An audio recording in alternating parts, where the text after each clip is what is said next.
अस्सलाम वालेकुम।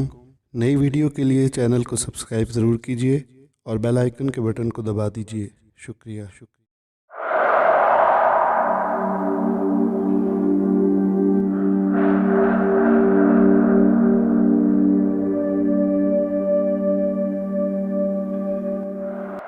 ये उन दिनों की बात है जब मैं फर्स्ट ईयर की एग्ज़ाम से फ्री हुई थी।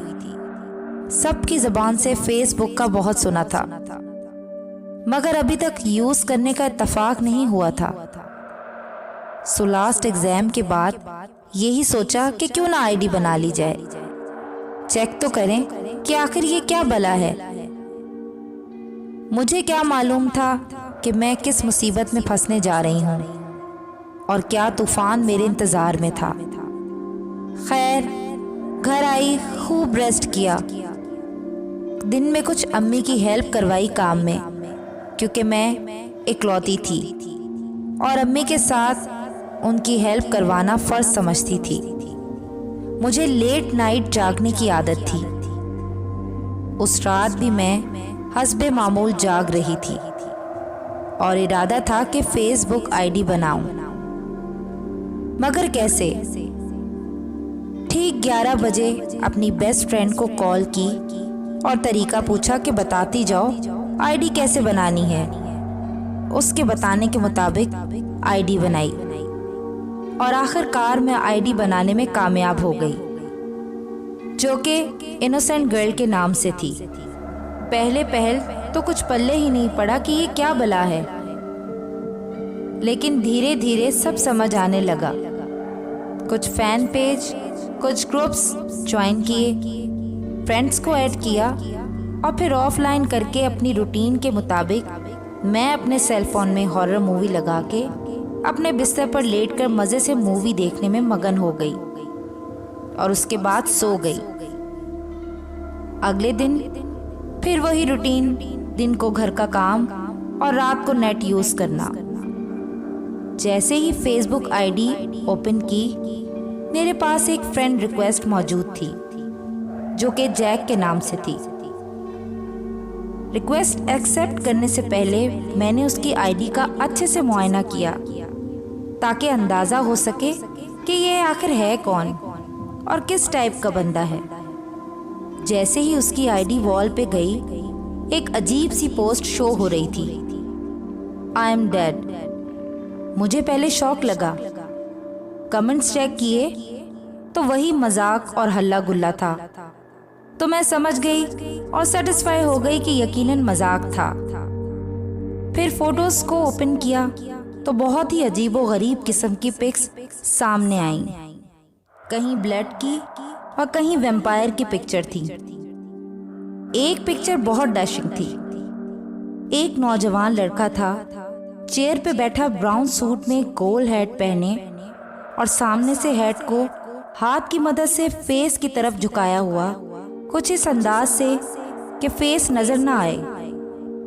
मैं सस्पेंस और हॉरर मूवीज, नॉवेल्स की दीवानी थी, इसीलिए मुझे उस पिक्चर ने बहुत अट्रैक्ट किया और मैंने उसकी फ्रेंड रिक्वेस्ट को एक्सेप्ट कर लिया, जो कि मेरी बहुत बड़ी गलती साबित हुई। पहले दिन तो कोई बातचीत नहीं हुई, कोई मैसेज नहीं आया। उसके अगले दिन ठीक रात के 12 बजे मुझे जैक की तरफ से मैसेज आया, हाय। मैंने भी जवाबन हाय लिख दिया। यूं कुछ बातचीत चल निकली। मुझे वो रूड सा प्राउडी लगा। यही वजह थी कि मुझे वो बहुत अट्रैक्ट करने लग गया। मेरा दिल चाहता था मैं उससे बात करूं। मुझे हमेशा से रूड और प्राउडी लोग अट्रैक्ट किया करते थे। उसमें भी कुछ ऐसा ही था। मैं रात भर इंतज़ार करती कि जैक से बात कर सकूं। गो कि वो मुझसे ज़्यादा बात नहीं करता था, तब भी मैं उससे बात करने का वेट करती थी। शायद ये ट्रिक थी उसकी, अपनी तरफ मुझे अट्रैक्ट करने की। मगर वो ये कैसे जानता था, ये मुझे कभी नहीं पता चल सका। उसको म्यूज़िक पसंद था, उसके ज़्यादा दोस्त नहीं थे। अजीब, वो कोई राज की तरह था जिसको मैं समझने की कोशिश कर रही थी। मेरी उससे अच्छी दोस्ती हो चुकी थी। एक दिन यूं ही दिल में आया और मैंने उससे कहा, अपनी पिक तो सेंड करो, मुझे तुम्हें देखना है। पहल तो उसने टाल मटोल से काम लिया, मगर मेरे बेहद इस्रार करने पर उसने कहा, अगर देखना चाहती हो तो मुझसे मिलो। मैं एकदम चौंकी। मैंने बात मजाक में टाल दी, मगर वो अपनी बात का पक्का था और फिर वो रोजाना इस्रार करने लगा कि मुझसे मिलो, और मैं हमेशा इनकार कर देती। एक दिन वो इतना शदीद गुस्से में आया और मुझे धमकाने लगा कि तुम जानती नहीं मैं कौन हूं, मैं इंसान नहीं हूं। मैं ना मानी और उसका मजाक उड़ाने लग गई, उसको छेड़ने लग गई। मुझे वो मुसलसल कहे जा रहा था कि मैं इंसान नहीं हूं, लेकिन मैंने उसकी बात को सीरियस नहीं लिया। फिर उसने कहा, नहीं यकीन तो आज अपना कैमरा ऑन करो। मैं सब समझती थी कि ये कोई लड़का है जो ऐਵੇਂ ही डरा रहा है। मैं कभी कैमरा ऑन नहीं करूंगी, मैंने ये सोच लिया था। कभी फेस नहीं दिखाऊंगी, ये सब मैंने उसको साफ बोल दिया, जिस पे उसने हंस के कहा, श्योर, मगर इस वक्त तुम पिंक ड्रेस में हो, तुम्हारा ये हेयर स्टाइल है और तुम इस अंदाज में बैठी हुई हो, और तुम्हारे पास राइट साइड पे कॉफी का मग है। गैस उसने मेरा सारा हुलिया बिल्कुल ठीक ठीक मुझे बता दिया। मेरे औसान खता हो चुके थे। ये सब सुन के मैं इस कदर खौफजदा हुई कि फौरन मैंने आईडी को बंद किया। मेरे पसीने छूट रहे थे कि आखिर वो कौन है और उसको इतनी इंफॉर्मेशन कहाँ से मिली। मैं डरी सहमी अपने बिस्तर में तुबक गई कि अचानक मेरे सेल पे मैसेज आया। कहा था ना मैंने कि मैं इंसान नहीं हूं। मैं इस कदर खौफजदा थी कि बयान से बाहर। क्या ऐसा हो सकता है? दोबारा मैसेज आया, मुझसे बात करो।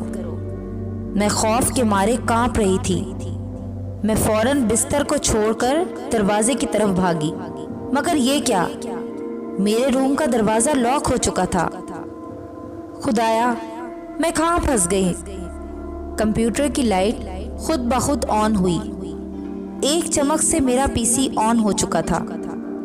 सब खुद ब खुद किसी जादू की तरह हो रहा था। जैक का नाम सामने जगमगा रहा था। खौफ से मुझ पर कपकपी तारी थी। मैं चीखना चाहती थी, अम्मी अब्बू को आवाज देना चाहती थी, मगर आवाज गले में कहीं गुम थी। मुझे उस वक्त लगा कि ये मेरी आखिरी रात है। यकदम कैमरा ऑन हुआ। सामने जो चेहरा आया, उस जैसा भयानक चेहरा शायद मैंने कभी नहीं देखा था। जैक की आंखों की जगह दो गहरे गड्ढे थे, उसके होठ नहीं थे। उसने कंप्यूटर से मेरी तरफ हाथ बढ़ाया। उसका हाथ मेरी तरफ बढ़ रहा था। गोश्त के लोथरों और खून से लथपथ हाथ जब अपनी तरफ बढ़ा देखा तो मैंने अपनी पूरी ताकत से आवाज निकाली। मेरी आवाज इतनी शदीद थी कि अम्मी और अब्बू भागते हुए मेरी रूम की तरफ आए। अब मैं बेहोश हो चुकी थी। 2 दिन बाद होश आया तो अपने सिरहाने अम्मी को देखा। वो मुझ पे कुछ पढ़कर फूंक रही थी और मुझे सुकून मिल रहा था।